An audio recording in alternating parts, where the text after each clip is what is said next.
شهدنا وسمعنا العديد من حالات التشوهات الخلقية والتي تزايدت بشكل مخيف خلال الأعوام السابقة، غير أن في محافظة تعز توجد حالة نادرة ربما لم يسبق أن شوهدت من قبل أو حتى سمع بها. إنها حالة إنسانية غريبة ومعجزة إلهية في آن واحد. لم تكن حالة الطفل عمر في الأشهر الأولى من حياته طبيعية، هذا ما لاحظاه والديه اللذان انتظراه طويلا لأكثر من 16 عاما، إذ لم يسبق لهما أن رزق بمولود من قبل، إذ شاهد والديه أن شيئا ما يتحرك في بطن الطفل عمر وأنه يتألم بشدة كلما تحرك ذلك الشيء. يتحرك بعض الحالات يكون يطلع وينزل يتحرك، بعضها لقد دخل بعض الحالات يدخلون تحت الجشاب حقه يقول نصيح الخلفة يصيح مرة يكون يصيح يدخل تحت الجشاب حقه،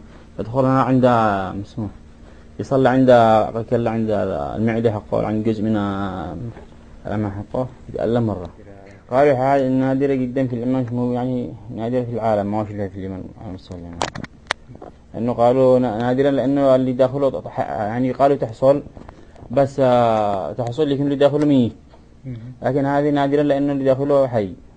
كان لابد من والده أخذه إلى أحد المراكز التشخيصية، أجريت عملية التشخيص لعمر فكانت النتيجة غير متوقعة، إذ كشف التشخيص أن عمر يحمل جنينا في أحشائه، وما زاد الأمر غرابة أن الجنين يحدث حركة بين حين وآخر كأنه حي. أعيد بعدها عمر إلى المنزل، وذلك لعدم قدرة الأب على دفع تكاليف إجراء العملية لإخراج الجنين من بطنه كما يقول والده، وظل الخبر طي الكتمان ل5 أشهر، وما إن سمعنا بالقصة توجهنا إلى منطقة أجلة قرية النور خارج مدينة تعز حيث مسقط رأس عمر لملامسة هذه المعاناة عن قرب. طلبوا ايش عملية، قالوا انه هنا ما فيش تخصص يعني اجراء خاص اطفال، يعني لو كان في الخارج عاد احسن من هنا ب1000 مرة.